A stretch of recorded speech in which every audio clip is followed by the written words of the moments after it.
I have not met you. Is that correct?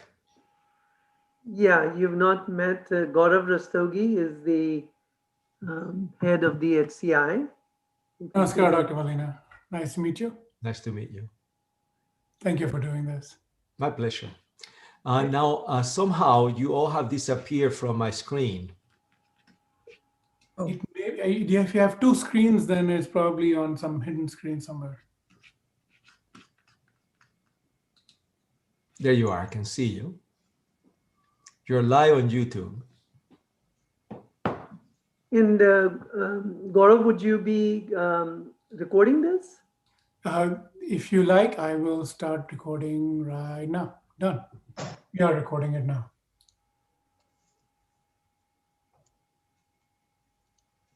So let me share my presentation, my screen. There we go. There we are.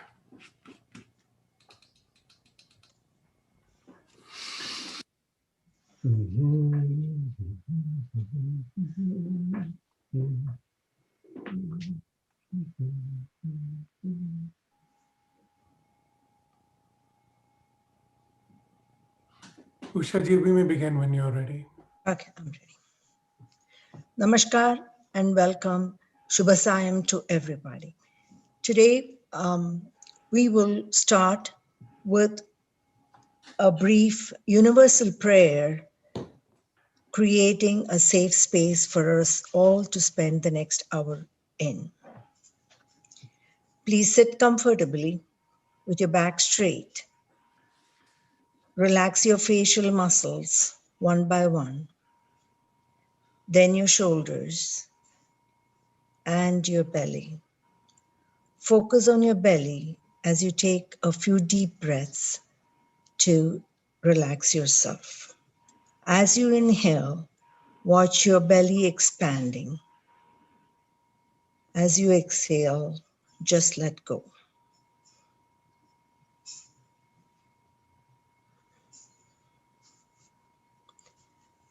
Fold your hands at your chest. Let's chant Om 3 times and then a short prayer. Eyes closed.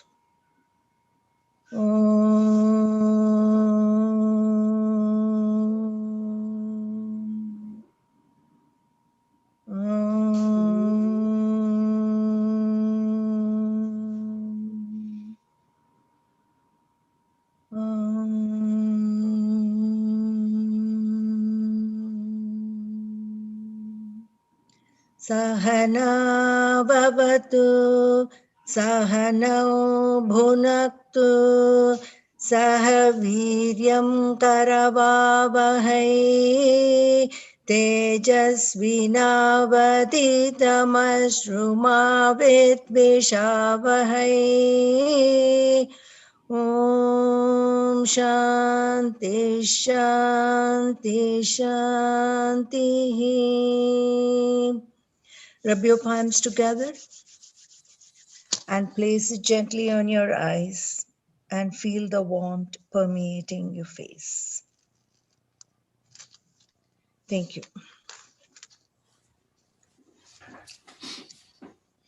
On behalf of the Hindu Community Institute, I'm so happy to welcome all of you to this very exciting workshop presented by Dr. Sisar Molina this evening on a topic very relevant to Southeast Asians in particular, understanding diabetes and heart attacks.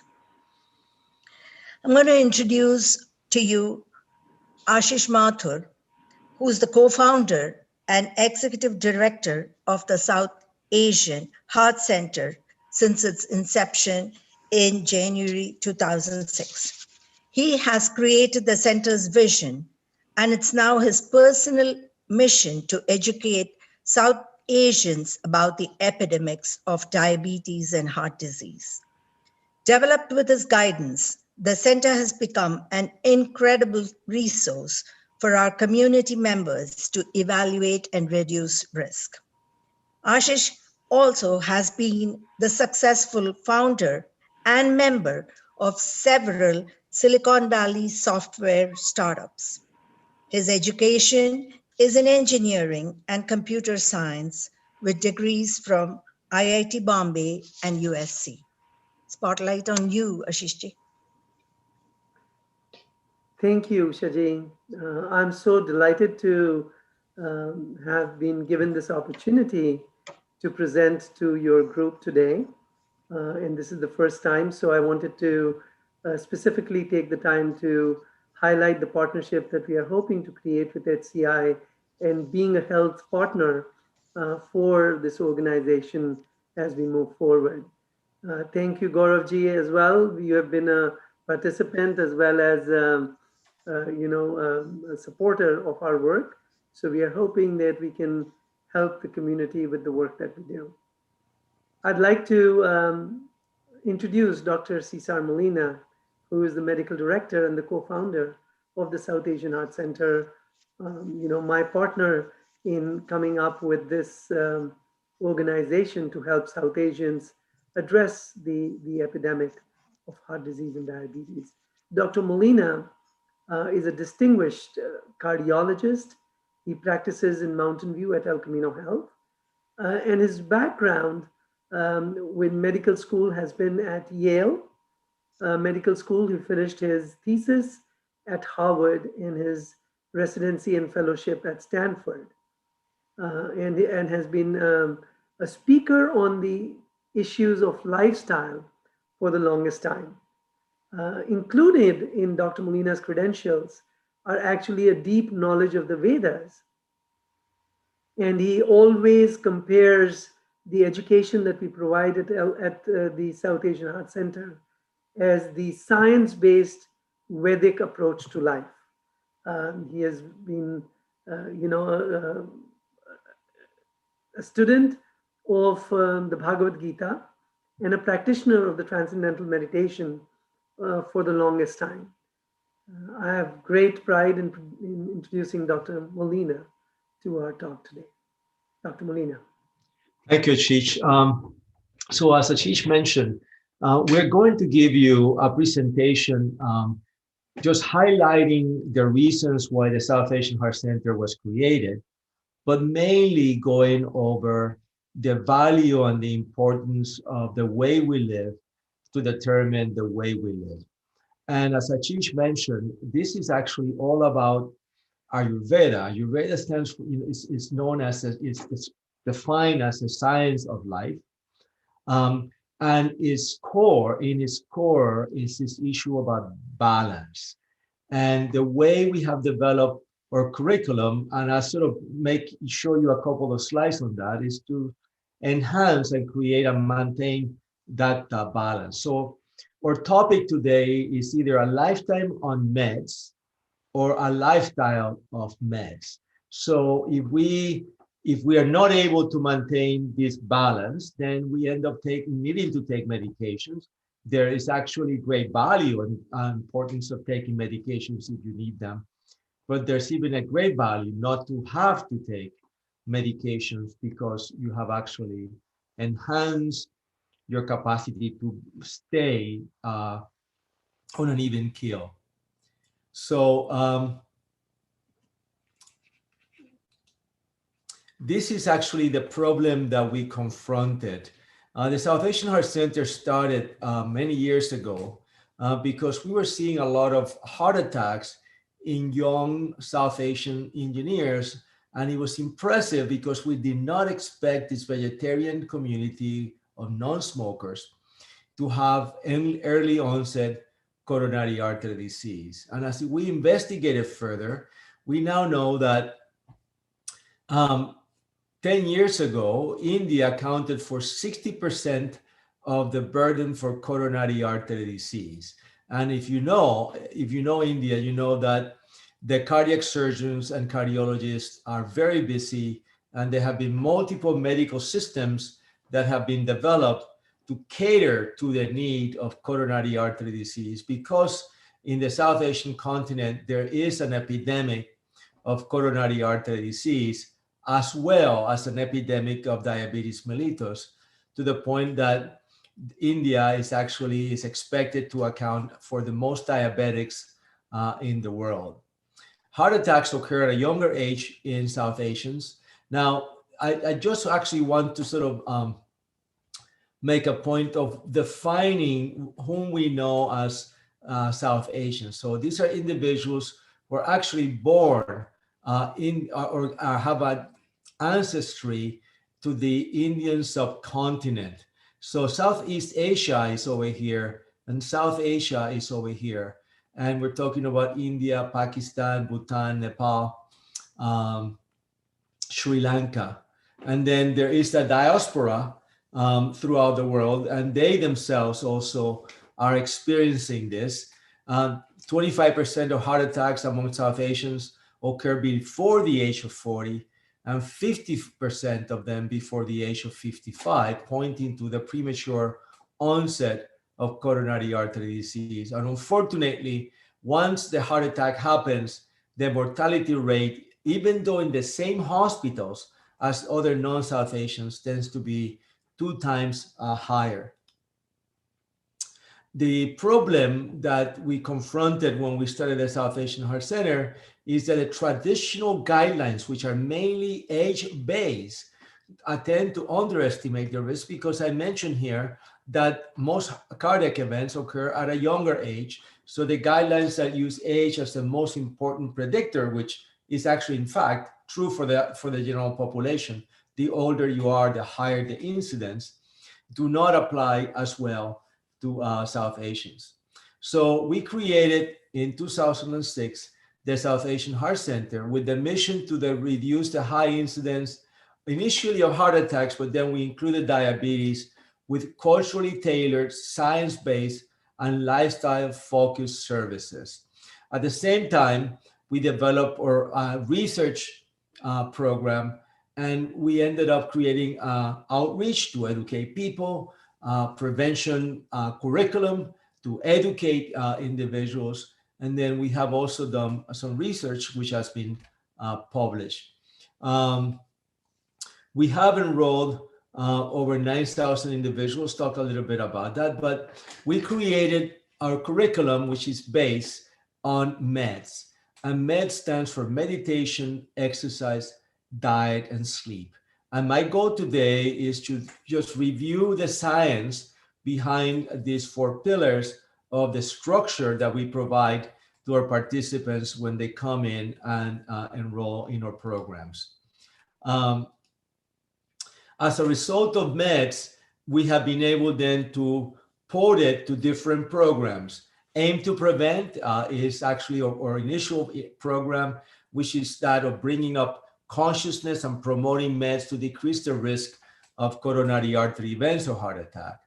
Because of the dual epidemics of diabetes, and because we think that the factors that predispose to diabetes are the same factors that predispose to heart attack, we created the Stop D program, which is designed for individuals who are already metabolically affected, showing signs and symptoms of pre-diabetes.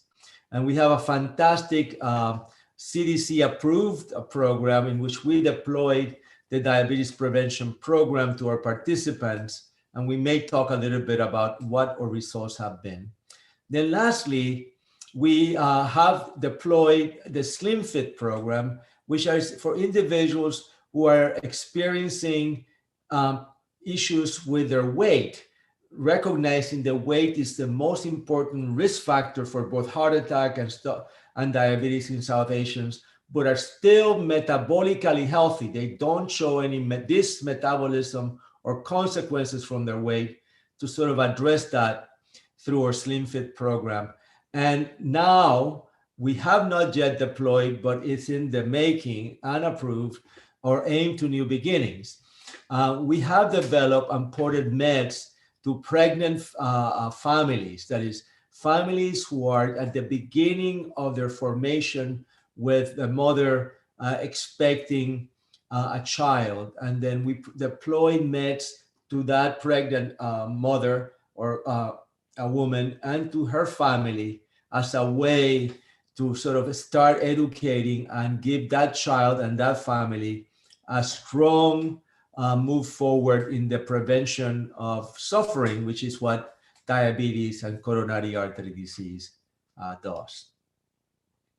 We actually have presented multiple entities. We have connected with the CDC, as I mentioned. Our Stop Diabetes program has been approved by the CDC, their diabetes prevention program.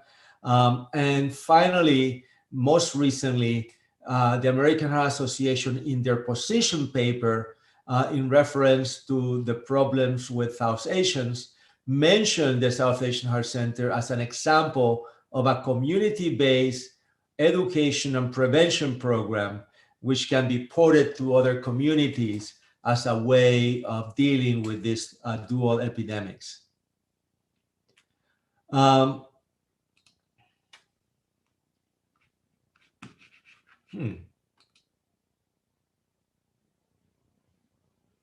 I apologize, we're getting a little slow here. So how do we do this? Well, we have what we call aim to prevent, and A stands for assessment. I stands for intervention, and then M for management. This is a one-year program in which we assess the risk factors or the deficiencies in the lifestyle through then through with a personal interaction with a personal clinical or education coach. There is an intervention that is planned, and then we manage this by volunteers and volunteer coaches that help people get to what they want. So we identify what the goals are, we identify the behavior that is required, and then we help our participants manage so that they can actually achieve their goal. We do this through getting a history, doing labs, doing an examination, getting a heart scan, which we find that to be critical, because instead of guessing to see if you have coronary artery disease or not, we can actually, for $150, provide you with all the information to tell you if you are at risk for a heart attack or if not at risk for a heart attack, which if you think about value, that is less expensive than all the labs that we can draw.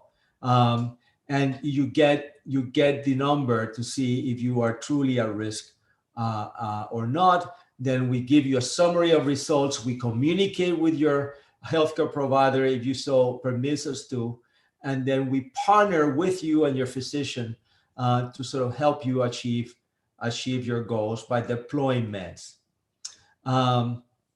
And this is actually the timeline. How you opt in, how you initiate, you get engaged, and then transition. We finish the one-year program, and then we continue to reconnect with you to sort of make sure to help you keep the good living. We have done this with multiple partners, as they are listed over here. We have given talks, and we have actually provided our program or infrastructure platform to multiple companies, as well as the community at large. I like to say that the South Asian Heart Center is a gift of the El Camino Hospital and the South Asian community to the South Asian community. At its beginning, it was aimed to prevent heart disease and diabetes solely in the South Asian community, but we actually have now taken our approach, and we make it available to anyone independent of ethnic origin. So it can be available in corporations worldwide to anyone of any ethnic origin can actually participate with us in achieving their lifestyle goals. This is our team, and these are individuals who actually, there are physicians at El Camino Hospital, physicians at UCSF and Stanford up in the top line here, and Kaiser, who actually have participate and give us feedback as we actually generate our curriculum. For us, well, it is always finding the correct language. We are in the continuous process of identifying the language which actually can help people achieve their goals. And that's actually, that some of that comes from my background, recognizing the Vedas sound and that language just sort of being a continuous reference to that initial primordial sound. So language and sound are very, very important for us as we actually deploy our technology to help people. And with this language, we then create change, we create reality. Down below, you can, these are the people who help us. And here are the coaches and the staff that are there to actually help our participants define, and then achieve their goals. So as mentioned by Ashish, we have reached over 90,000 individuals. We have 12,500 subscribers. We have had over 2,000 donors. As I said, it's a gift to the South Asian community, And we have interacted and have received the time and talent from 2,500 plus volunteers. At the beginning, we were purely a volunteer organization. We have in the Bay Area, we have 3 locations. We have been participating with telemedicine and telecoaching. We are in 38 US states, and we have interacted with individuals from 6 countries. We also educate physicians. We have provided physicians with CME credits, about 2,000 physicians, and we have actually developed multiple collaborations with many academic and non-academic physicians. We also are a reservoir of information in the genetic format so that we can do research going forward as the questions arise. So this is actually how we have done. We actually do not prescribe medications. We don't really practice medicine. We let physicians in their offices and institutions practice medicine. We actually practice education. We are really an educational organization to help people achieve their goals. So what have we done? Well, we actually, about 58% of our participants just initially enroll have increased their physical activity. 63% have improved their vegetable consumption. 57% have improved their triglycerides, their lipid panels, and 62% their cholesterol ratios. Noteworthy, though, is that the event-free survival, that is without a heart attack in individuals who are supposed to be at high risk for a heart attack, is close to 99%. We feel that this gives us enough information and surety to tell you that if you coming through a program significantly reduces the incidence of heart attack and diabetes. In reference to the Stop D program, which is only about 2 years old, we're going now into our 3rd year. 68% of our participants, without going on a calorie counting diet, have been able to sort of lose weight. About 1 out of 3 achieve a 5% weight loss, and 7 out of 10, 70%, will have a significant improvement in their hemoglobin A1C, which is a measurement of the propensity for diabetes or elevated blood sugars. We have been visited by many. Dr. Vivek Murthy at one time was a Surgeon General, and it's nice to see that President Biden has sort of reinstated him. He had a 4-year appointment. Unfortunately, with the change of administration, he was fired, but he's back being our Surgeon General. And we have testimonials from many individuals who actually have connected with us. So what is it? How do you take the information you learn here and then act on it? Well, the best thing to do, the easiest thing to do, is you just sign up at www.southasianheartcenter.org, or you can email us.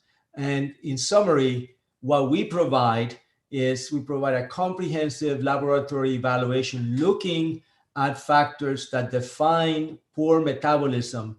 And you can, using the terminology of the place, we actually assess your acne. We review the findings, and we actually give you lifestyle recommendations, which include nutritional recommendations, exercise recommendations, stress reductions, and rebalancing recommendations. And we have multiple workshops. And at one time, this was done face-to-face. In the COVID era, now most of it is done through telemedicine. You have 12 monthly sessions with a personal coach to help you change behavior and create good habits. So what's the science behind this?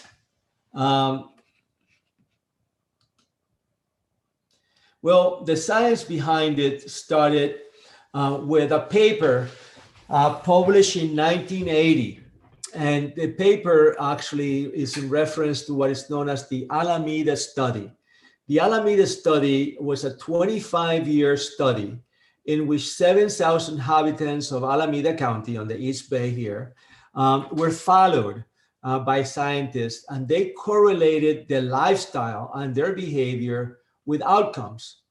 And what they found was that they found 7 factors associated with enhanced longevity and, most importantly, independent, self-sufficient, autonomous living. In other words, they found 7 factors associated with successful aging. To be successfully aged, you actually had to live independently, be able to do your own shopping. You were not a walker, you were not in a nursing home, you were a free living individual able to make decisions for yourself.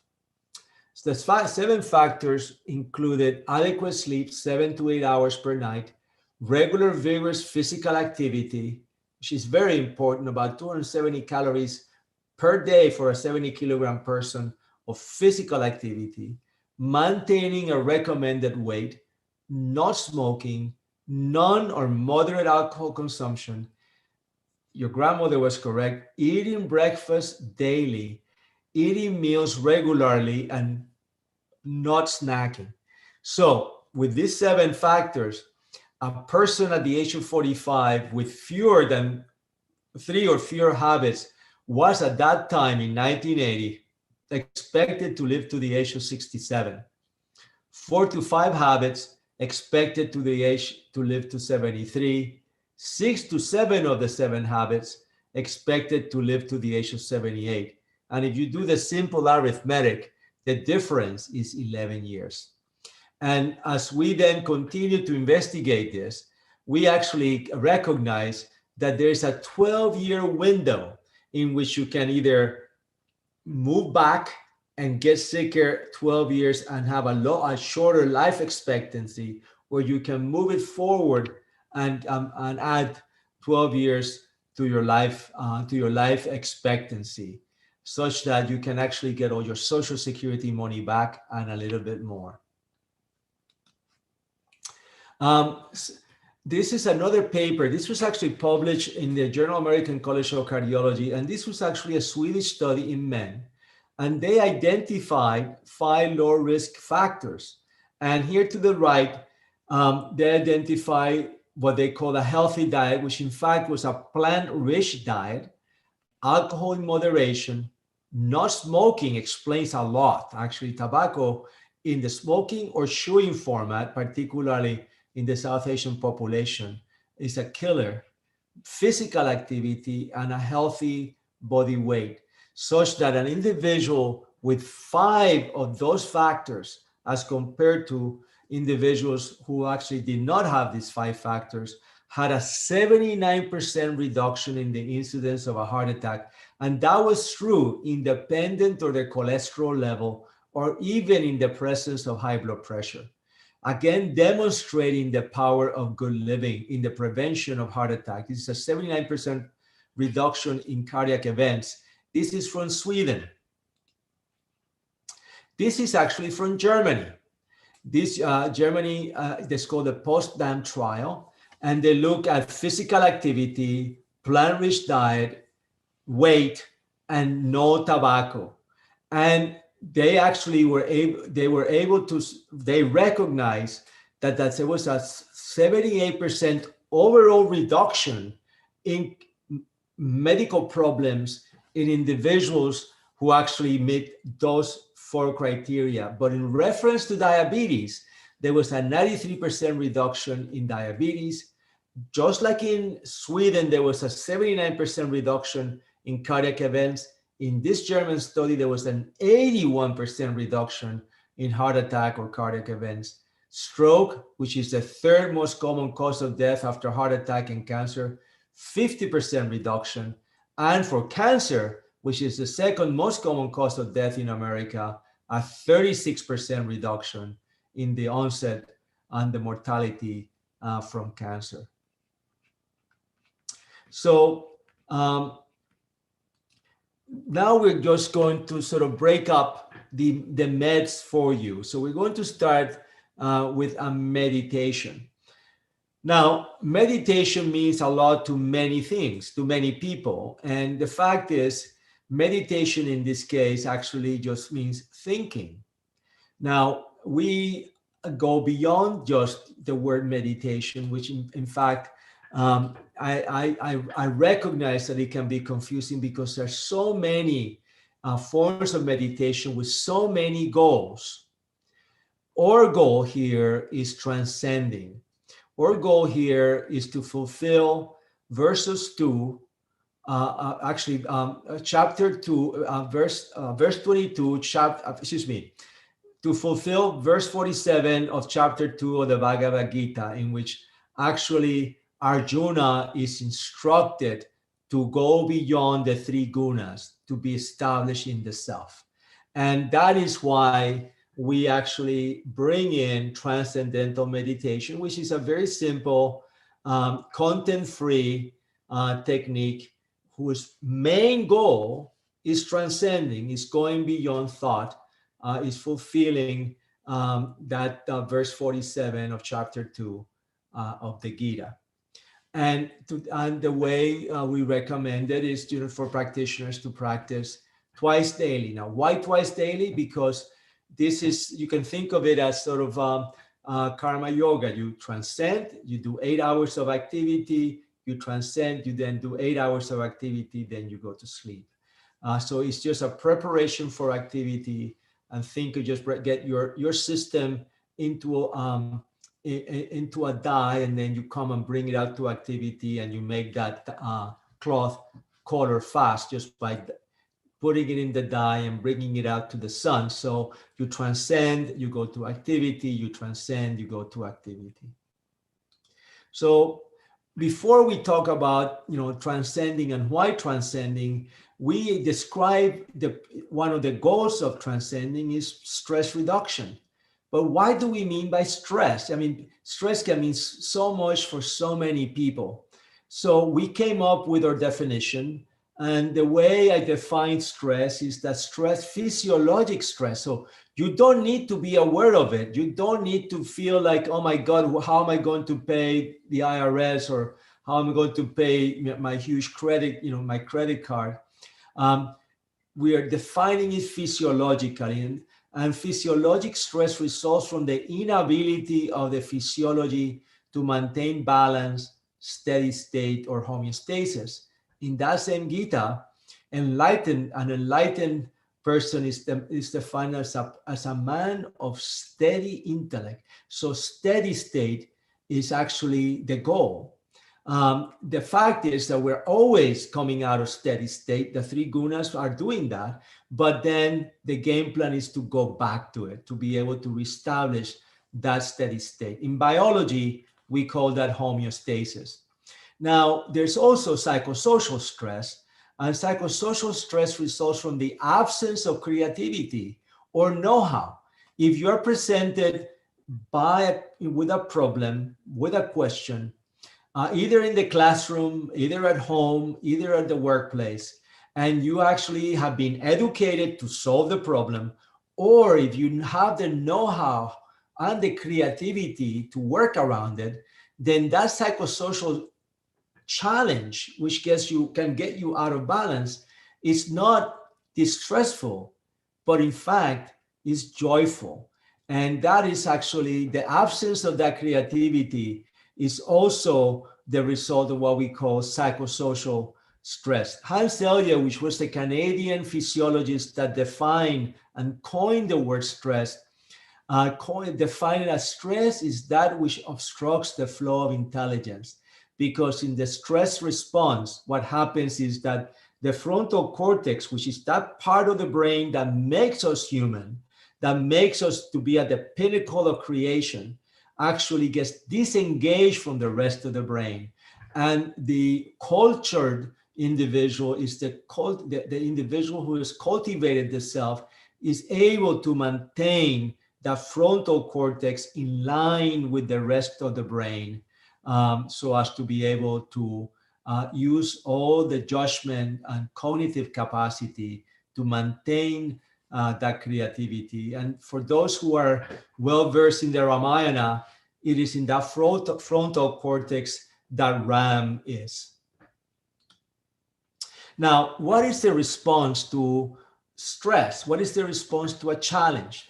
So we live in the relative aspect. We are living within the three gunas, and there's constant change in reality in this part of creation, in the relative aspect of creation. So as change comes, we react. Let's say we're driving our car and someone runs a red light. In the red, you see the challenge, you behave, you respond, you avoid the accident, and you go back to recovery. And nothing has happened. You have been successful. In the blue, you see the problem, you respond to the problem, but that issue keeps you out of balance. You do not recover steady state. And that's when you start seeing problems with medical conditions, which are the results of physiologic stress. And that physiologic stress could be having, a pepperoni pizza with a big, Coca-Cola and hanging that ice cream at midnight before going to bed. It doesn't have to be, the example of sort of driving a car. And lastly, in the teal color, you see the individual who is challenged and is no longer able to respond. That individual is analogous to the early person who has pneumococcal pneumonia, ends up in the ICU, cannot fight the pneumonia, and succumbs to disease. Is unable to muster a response. So in a cartoon fashion, you can sort of see here, when we are under stress, when we have lost that capacity to reach homeostasis, the swing is wide, and there's a lot of swinging. And then there is this sort of instability. So we are not at ease. And when we are not at ease, we call this disease, not being at ease. And the best way to describe that is this way. So we are always continuously changing. There's continuous change. But then when we get to the steady state, when we transcend, everything stops. And when we come back, everything comes back a little smoother. Now, where do we get the science behind this? So in 1972, there was a paper that was published in the American Journal of Physiology describing the psychophysiology of this transcendental state. It used 36 subjects. They were used as their own control. And here is a picture of a subject. This was published a year after in Scientific American, that also sort of reported on these findings. So what the scientists found was that oxygen consumption dropped with the practice of meditation. As you can see here, there was a drop in oxygen consumption and a drop in carbon dioxide production. So what that means is the subjects were not holding their breath. During the practice of transcendental meditation, in samadhi, there was a drop of oxygen consumption. There was a drop in metabolism. There was less physiologic activity. In the right, you can see that this 20% drop, 16% drop in oxygen consumption can be compared to the drop in oxygen consumption during sleep and the rise in oxygen consumption during hypnosis. Again, demonstrating that this is a state of deep rest. The scientists define this state of consciousness, the fourth state of consciousness, as a state of restful alertness. The individuals were very rested, meaning there was a 16% drop in oxygen consumption and metabolism, while the subjects were fully awake. They were not asleep. They were fully awake, which defines the state of consciousness. Now, how does this, how does this work? Well, it works by just being instructed on the use of a mantra or a sound. In this case, the mantra does not have a meaning. It is a meaningless sound whose effects are known. What are the effects of this sound? These effects is that when this sound is used by the mind in a certain way, the sound gets refined, and that this definition of the sound is joyful to the mind. The mind likes pleasure. So the mind follows this refined sound until there is no sound. So if you're conscious of sound and then the sound is no longer there, then there's just pure consciousness or pure being or just pure existence. So it's just consciousness without an object. It's just pure consciousness, which is, which is also known as Atma or transcendental consciousness. So here to the right is published data on what happens to the subjects breathing when they are actually practicing the technique. Here, this lines represents breathing. So the subject practices the technique. You can see that there's less breathing because the oxygen consumption has gone down by 16%, but at the same time, there are periods of breathing cessation. And then when the person starts breathing again, after they have transcended and they start breathing again, they don't hyperventilate to catch up because there's no deficit. There's no metabolic activity. They just come back to the same slow breathing. And this actually defines the state of transcendental consciousness, which is easily done by TM in this case, but there are many techniques described in the Vedas which can be used to achieve this state. From our point of view, this is easy, reproducible, standardized. Anybody can do it, and you don't have to go into a mountain and do it. Become a recluse. So the goal of it is just to maintain, to sort of work at this level rather than at this level, and maintain homeostasis and a balanced state. And this is actually key for us because everything that we teach is about maintaining homeostasis.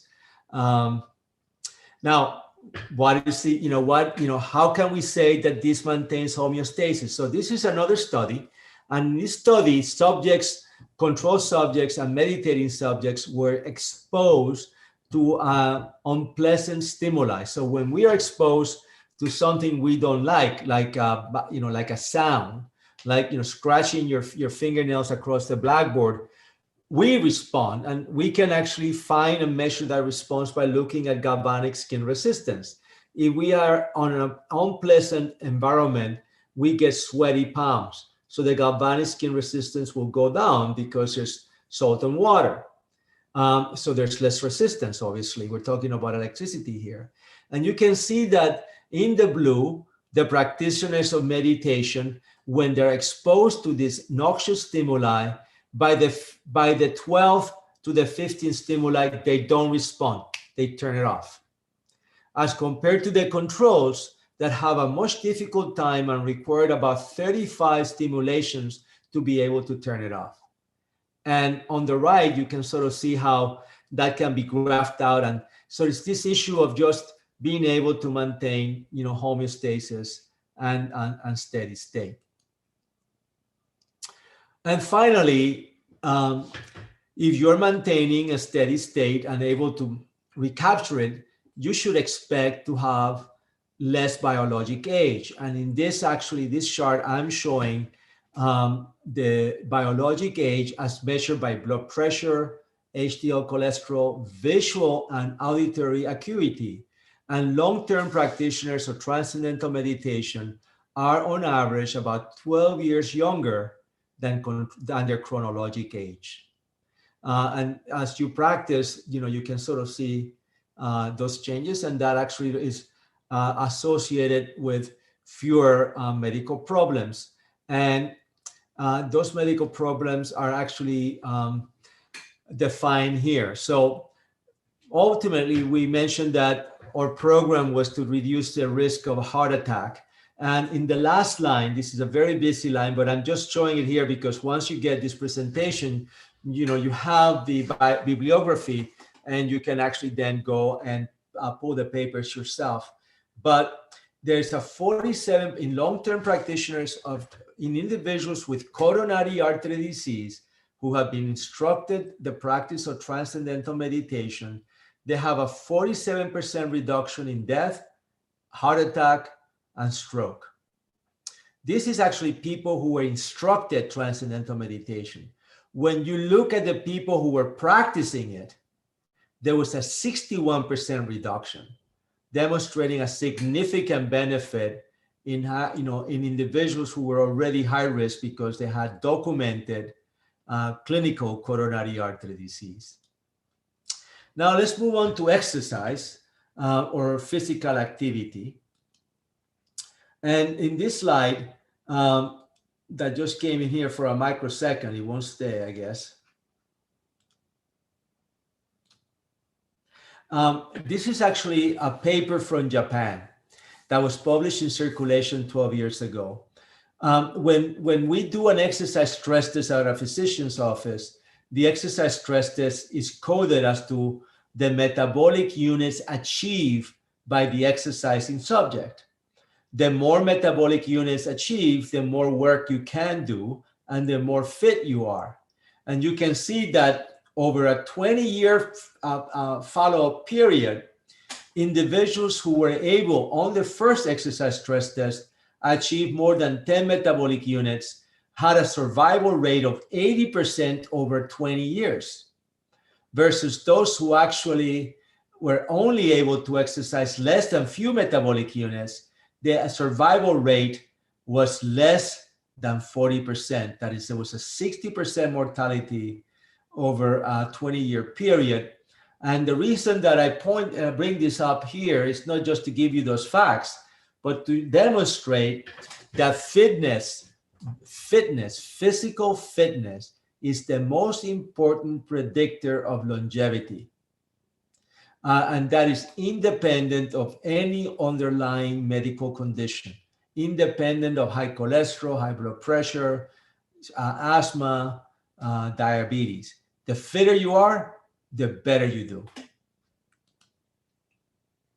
So this is another study. This is actually from Blair. This is actually from the Cooper Clinic in Texas.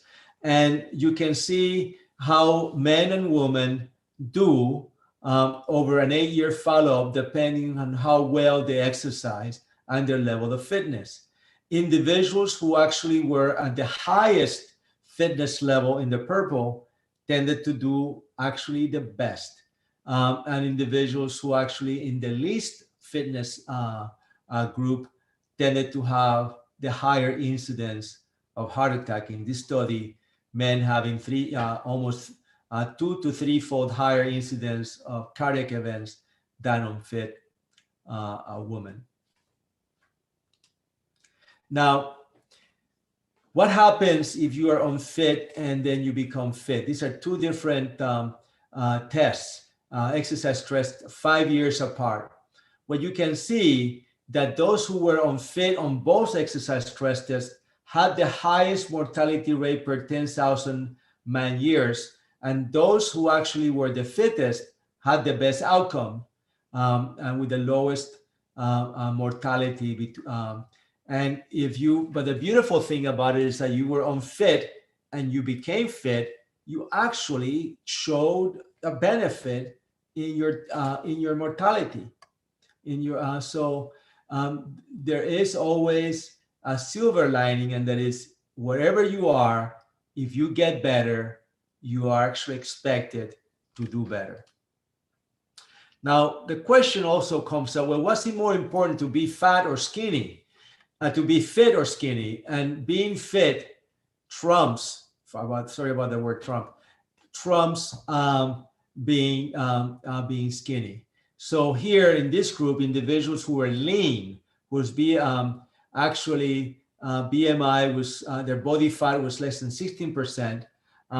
If they were unfit, they had the same relative risk as obese individuals who were actually unfit.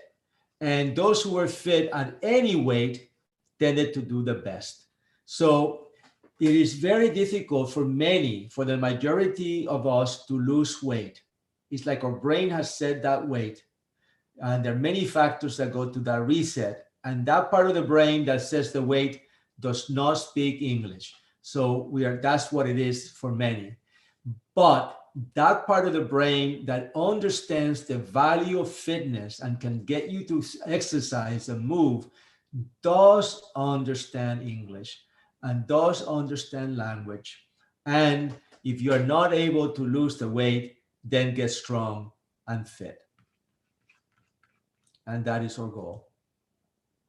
And so how do fit people do?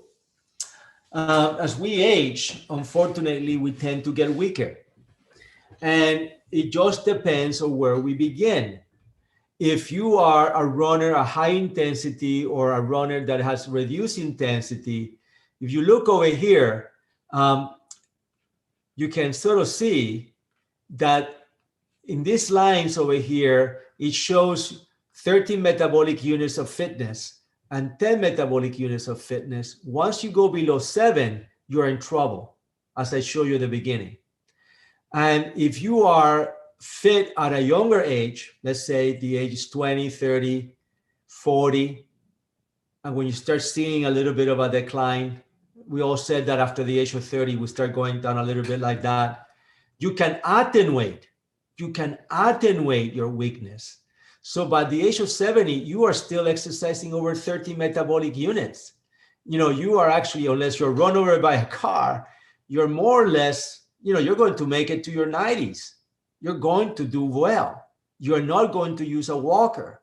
You're not going to be dependent on someone caring for you in a nursing home. But if you actually stop training, or you actually are not regularly exercising, you actually fall below this line. And you can see it, you fall below this line of 10 metabolic units in your 40s. And by the time you make it here, you make it, you are below 5 metabolic units. And in your 70s, you start to get in trouble. So, the people that you see using a walker, the people that you see in a nursing home, it's just not because, lack of fortune or good. Sometimes it happens, but many times it's a slow process of becoming weaker and weaker. And you're not aware of it until you are become aware of it. You lose that cushion until then there's no cushion and you become dependent on others. And there is actually some consequence. There are other consequences to being fit. This is a study published done in New York, and individuals who do 3 or more times of physical activity per week have a 38% lower incidence of dementia. The most important thing that you can do to prevent dementia is aerobic exercise. Aerobic exercise increases the brain volume by MRI of the hippocampus, where you consolidate memory. It's been compared to weightlifting exercise and stretching exercise. And unfortunately, these other two do not cause the same benefit on memory. You have to be moving. You have to be aerobically moving. And in fact, those who know a little bit of physics, moving objects tend to age less fast than stationary objects. So you can actually see it here also in a pronounced fashion in biology. Now let's talk a little bit about the D, the nutrition, the diet. Now, most of the time, individuals talk about that what is on the plate. At the South Asian Heart Center, we pay as much attention to the person sitting in front of the plate. That is the diner. We feel that the diner is even more important than the dinner. And for those who actually know Ayurveda, it is said that if the physiology, if the agni is good enough, you can make ojas out of anything, out of poison. So it's all about the metabolism. It's all about the diner. So we actually, you can incorporate acne and you can incorporate body types. We have incorporated in our science-based approach, genetic predispositions are available on how you metabolize carbohydrates and fat. We recognize that timing, when you eat, do you eat with the sun or you don't eat with the sun? That can improve your digestion. And we also recognize that foods, when consumed as groups, tend to have significant digestive and metabolic effects. And this is, sort of like, where does our data come from? Well, 45, if you have 4 or more meals per day, you have a 45% lower risk of obesity versus 1 or 2 meals per day. If you gorge at night and then when you wake up not hungry and you don't eat anything until you gorge again, you actually tend to become heavier. If you skip breakfast, you have a 4.5 increased risk of obesity. Going back to the Alameda trial that was published in 1980, eating out is associated with weight gain. And you can actually, if you exercise, you can digest your food better and have an improved glycemic response if you are exercising regularly. If you combine carbohydrates with nuts, you diminish the glycemic response and you actually metabolize the consumed carbohydrates better.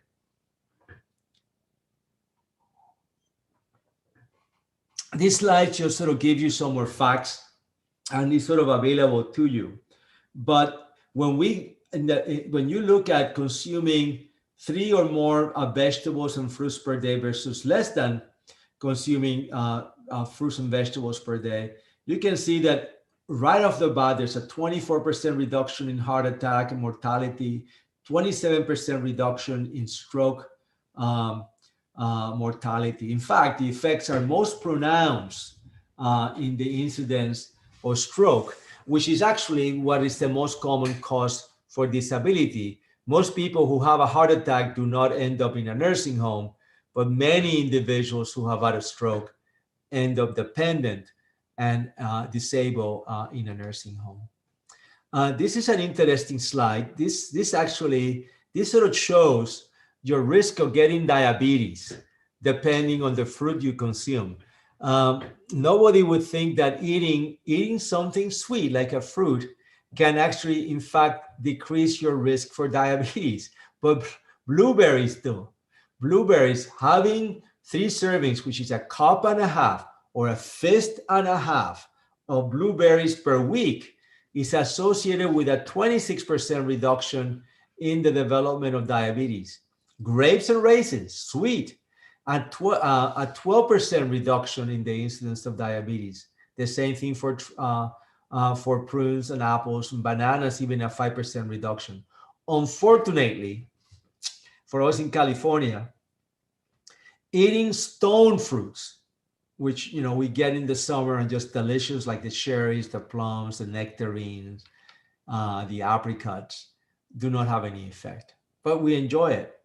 And fruit juice, on the other hand, increases your risk of diabetes by 8%. So we advise our participants not to drink their calories, but to eat their calories, and particularly the fruits shown over here. Now, rice is an important staple, and it's very important staple not only in South Asian, but in all of Asia. All of Asia, including South Asia, show these metabolic changes, shows abnormalities in the furnace, abnormalities in the furnace or the acne, or what we call dysmetabolism. Those abnormalities begin at a BMI of 23, less than people from European or African ancestry, where that number is 25. So at a lower weight, you tend to have more dysmetabolism or abnormal metabolism in Asians, including South Asians, than other populations. And maybe rice, which is such an important component of the diet in Asia, has something to do with that, observation. But you can modulate it. That is, eating brown rice versus white rice decreases your risk of diabetes by 11%. Exchanging rice altogether with another ancient grain decreases your risk of diabetes by a third, by 36%, which is pretty significant. Having whole grains, fiber, and bran nature is just amazing. So nature puts out an inhibitor of amylase in the coating of grains. We start digesting starches in our saliva, in our mouth, and then in our pancreatic juices.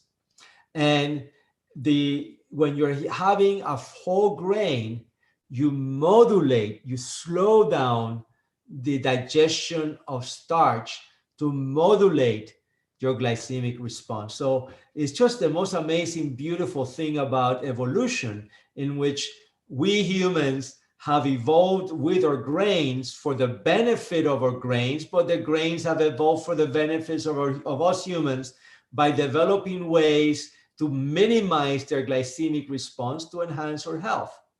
But the moment that we then take the bran, we take the coating of that grain, we get rid of that health benefit included in the foods we eat. So it's important to eat the whole grains rather than the polished grain. It's more important to have brown rice, which may require a few more minutes of cooking than just the white rice, which is just pure starch, carbohydrate, and carbohydrates. This is actually, we're talking about nuts, the consumption of fish oils and fish. Fish oils actually decrease the risk of macular degeneration, which is really important, by 48%. But the last slide is really important here. In the PERIMED trial, which was a study looking at diabetes and pre-diabetics and looking at their outcome in reference to the Mediterranean diet, there was a group that was advised to eat extra 2 tablespoons extra of olive oil per day. These are pre-diabetics. And they actually found a 40% reduction in those subjects who actually had 2 extra tablespoons of olive oil per day. If you actually look at the Greek study, there was a Greek study that they showed that there was a 47% reduction in heart attacks and cardiovascular mortality in individuals who use olive oil as the exclusive form of fat. So it tastes great, and it has some pretty amazing health benefits. The important thing to do, though, is that you have to be careful when you're eating olive oil not to burn it. And it's actually, you saute on it, you don't fry in it. Lastly, soft drinks. So there are very few do nots at the South Asian Heart Center. First do not smoke. Second do not drink sweetened drinks. Do not drink soft drinks, even if they are diet, so-called diet, which is now being challenged by congregational legislation. 1 drink per day, either regular sweetened or fake sweetened, is associated with a 2 fold increased risk of diabetes and also hypertension, metabolic syndrome. So that's the second do not. Do not drink soft drinks. Drink water, drink tea, drink milk, drink coffee. But I would avoid drinking soft drinks. And then lastly, sleep. And sleep, we always come to the end, and I hope you're still awake, but sleep is really key. And in this valley that we live in, I believe is to be the most important factor that drives misery. Why? Because you're sleep deprived. First of all, you have more hours of being awake to eat more. If you're sleep deprived, you get tired and then you eat to stimulate yourself to stay awake. If you're sleep deprived, you get cold because your metabolism goes down and you eat to again stimulate yourself. But here's the data. In the Gita, it says that yoga is not for him who does not sleep or sleeps too much. So here's the data. So let's just see what has happened to sleep in America. In 1910, we did not have television, and people would actually on average sleep 9 hours. The average weight of the typical American was a BMI of 23, perfectly normal. By 1975, if you remember, we had Johnny Carson and we had color TV. And people would stay up at night to watch Johnny Carson, which was really funny. And then the sleep went down to 7.5 hours from 9 hours. And the BMI went up by 20 to 25.2. We also had fast food, but and then in 2005, we had the internet, we had the iPhone, the iPad, and then the typical, and I don't know if we had Netflix, but we probably did. In 2005, the typical American slept less than 7 hours. And the typical American now is overweight with a BMI of 27. For a South Asian, whose BMI is greater than 26.5, that South Asian is obese, by the way. It makes the definition of obesity. So what happens? So let's look at diabetes. Recognizing that sleep is the sweet spot. That 7 to 8 hours is the sweet spot. We talked about the Alameda trial. Well, this shows the same. That is, individuals who sleep more than 8 hours tend to have a 3-fold increased risk of diabetes. Individuals who sleep less than 5 hours have a 2-fold increased risk of diabetes. Sweet spot, 7 to 8 hours. How about coronary artery disease? Individuals who sleep more than 9 hours, 40% increased risk of heart attack and problems. Individuals who sleep less than 5 hours, 45% increased risk of coronary artery events. Sweet spot, 7 to 8 hours. And these studies have been actually confirmed in multiple studies. This is not just one study. There are multiple phases of different studies at different times, again demonstrating that 7 to 8 hour benefit of sleep in looking at all-cause mortality rather than just coronary artery disease and the onset of diabetes. So what are we? Well, we are here to help all of us embrace our M.E.D.S platform, a very simple way of living in which you pay attention to deep rest, restful alertness. You pay attention to activity and movement, exercise and fitness. You pay attention to the physiology, to prime the physiology to have a strong digestion, and also to the food you consume, particularly paying attention to fruits and grains. And lastly, rest in the form of sleep. So if you have any questions, I'll be more than happy to answer them.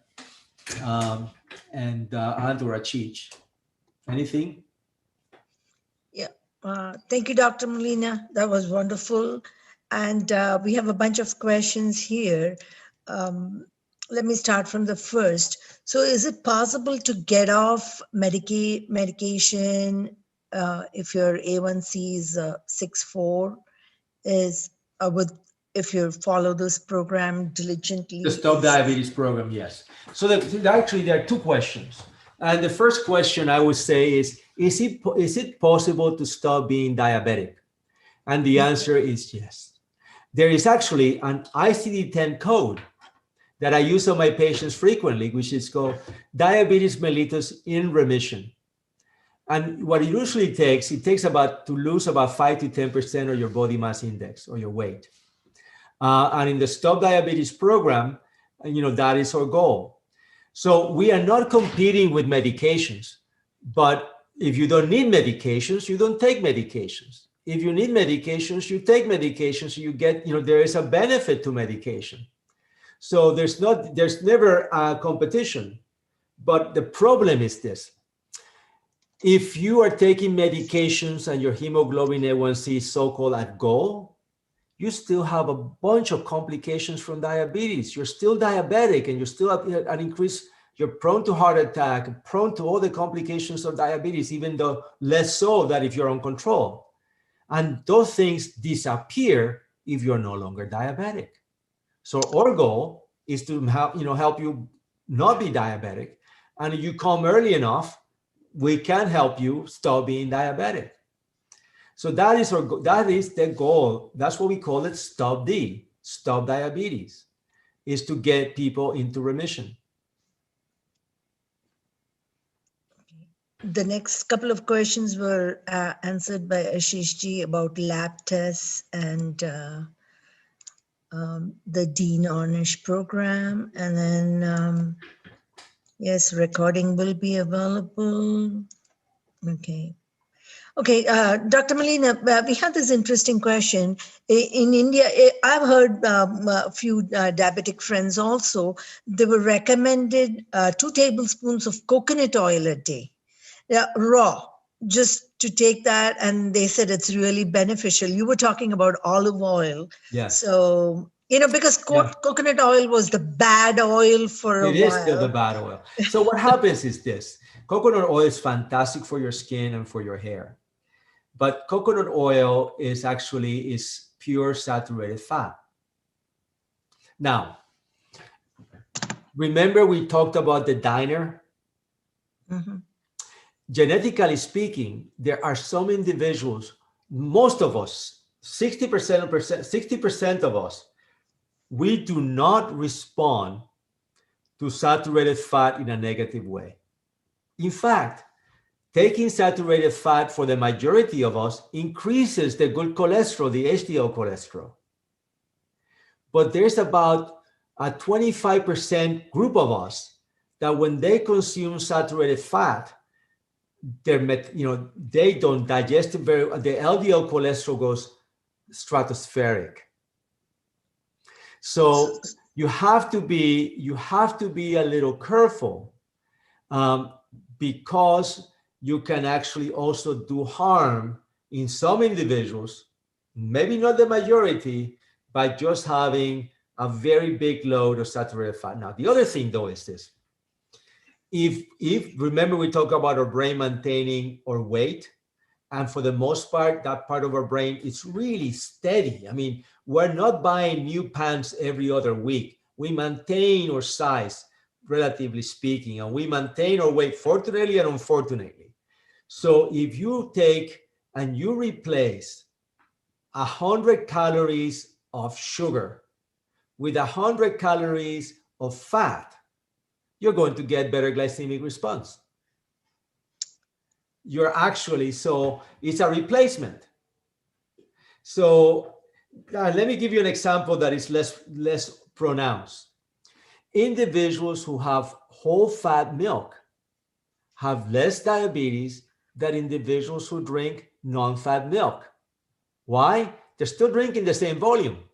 But if you take the fat out, you're having more sugar. You're having more galactose. So, you know, it's just, you know, it's just sort of it's simple arithmetic. So, but recognizing this then doesn't mean, well, now let's all take 2 tablespoons of coconut oil. Like if coconut oil was magic, you know, you know, it is what it is. And No, it was recommended, similar to what you're saying, yeah, coconut oil with lots of grains, whole grains and sure. fruit, and yeah. Yeah. And then I have another question here, the last one probably. Is it okay to take a nap if you sleep less in the night? Would that make up the total hours of sleep? I don't think so. The data here does not include nap. It includes total, you know, sleep at night. But this issue about napping is controversial because it's difficult to prove that it's good and it's difficult to prove that it's bad because there are many different reasons why people take naps. If someone is not at ease, is diseased, and does not have enough energy to go through the day, someone with heart failure, for example, they may take a nap in the morning and they may take a nap in the evening. And because they have an underlying condition that forces them to nap, they probably will have a lower outcome. Now, let's assume that you're dealing with an individual who's not in that category. Well, there is when they, you know, Spain trying to sort of become competitive with the world, abolish the nap time. Okay, and when they did that, there was significant elevation in the incidence of heart attack. Okay, now if you're going to nap, I would actually call it a nap. I would do a nappuccino. So a nappuccino is a nap that lasts less than 20 minutes. Because if you sleep less than 20 minutes, when you wake up rested. If you sleep more than 20 minutes, that you wake up sleepy. So you have to be careful. You have that 20 minutes. So you know, if you can't control it, you have to put your alarm on, okay? Now, what is an cappuccino? Well, coffee, when you drink a cup of coffee, it takes about 20 minutes for the caffeine to become active. So what you do is you drink a cup of coffee, you take your nap. In 20 minutes, you actually have taken a nap and the caffeine is kicking in. And that's what we call it, a nappuccino. So, I mean, there are many ways of looking at it. So there's no blanket recommendation. It's also very cultural. But, you know, you just have, you know, if you want to, then you have to sort of, I would recommend that you keep within those. Now, if you need a nap, you could have sleep apnea, and people with sleep apnea tend to live 7 years less than the average in the population. So, you know, why is it? It's really key. Is it because you want to be sort of super powerful for the rest of the afternoon? Or is it because you're just beat because you had a terrible night because you have sleep apnea, or because you were waking up every 2 hours to urinate, or because you have a cancer that tires you down and you have heart failure? You see, hopefully that has answered. In Ayurveda, you're not supposed to nap, but that's another point that you could discuss. You're supposed to rest on your left side after meals, but if you are practicing the program, you should be awake and alert. Anything else? Yeah, and then I think there are a couple more questions. One is about ghee, and the other is about walking. Which is better, walking and weightlifting, resistance training? Which is recommended between walking and weightlifting? Both. But let's talk about ghee. Okay. There was actually a paper that was published in the New England Journal of Medicine many years ago. And in this case, they used butter rather than ghee. And they compared butter with all these other non-saturated and monosaturated oils. And butter increased the good cholesterol. And South Asians have problems with low good cholesterol, okay? Now, the way that we're supposed to use ghee is to use ghee as a rasayana. And, you know, you're supposed to have a little bit of ghee. And ghee, at least in my physiology, brings contentment. I have a meal with ghee and I feel satisfied. Okay. Now, but that doesn't mean that you take a piece of bread and you put an inch of water on it. Okay. You know what I mean?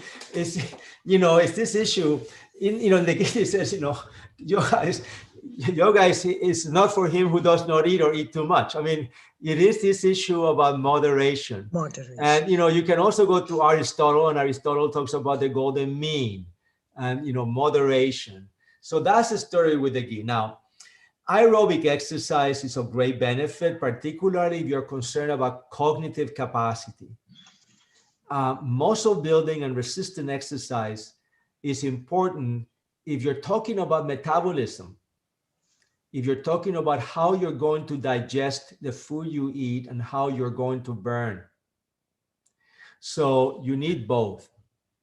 And the issue is that if you go for a run, obviously your blood sugar will go down, and that's super duper. But if you also then build muscle, then the sugar that you eat and the food you eat is easier to dispose and to put away and digest at the tissue level. So you really have to do two. And what you can do is one day you do cardio, the other one you do resistant exercise, and you exercise for 6 days, and then you rest on the 7th day. And so that would be a nice way of doing it. It doesn't have to be, you can get everything of aerobic in 21 minutes, and you can do everything on cardio in 46 minutes. There's a book called Body for Life, which I read a gazillion years ago, and it's very, very easy to read and to do. And it just describes this sort of exercise, aerobic exercise for 21 minutes, 46 on muscle building. And, it actually builds muscle, and it builds improved metabolism and well-being. Actually, if you feel good. I mean, exercise should not be painful. How do you know that you have exercised well? Because you feel invigorated. Yeah. Thank you very much, Dr. Molina. You're welcome. I think all of us gained a lot today, learned a lot, and very, very awesome presentation. Made it very doable, something that all of us could pick up. Thank you. You're welcome.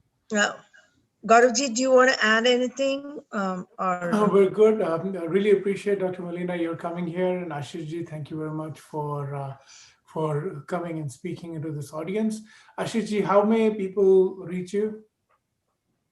So the best way to kind of reach us is to, and I'll post it in the chat line, is to either go through our website and you have the ability to reach us through that, or you can just simply send us an email at sahc@elcaminohealth.org. I've posted both of those Wonderful. on the chat line. Thank you very much for that. For everybody else, we have the recording. Just send an email to community@hinduci.org, and we'll send you a link. Thank you very much. And thank you for having us. Thank you. Thank you, Doctor. Thank you. Thank you very much. Bye-bye. Thank you. Bye-bye.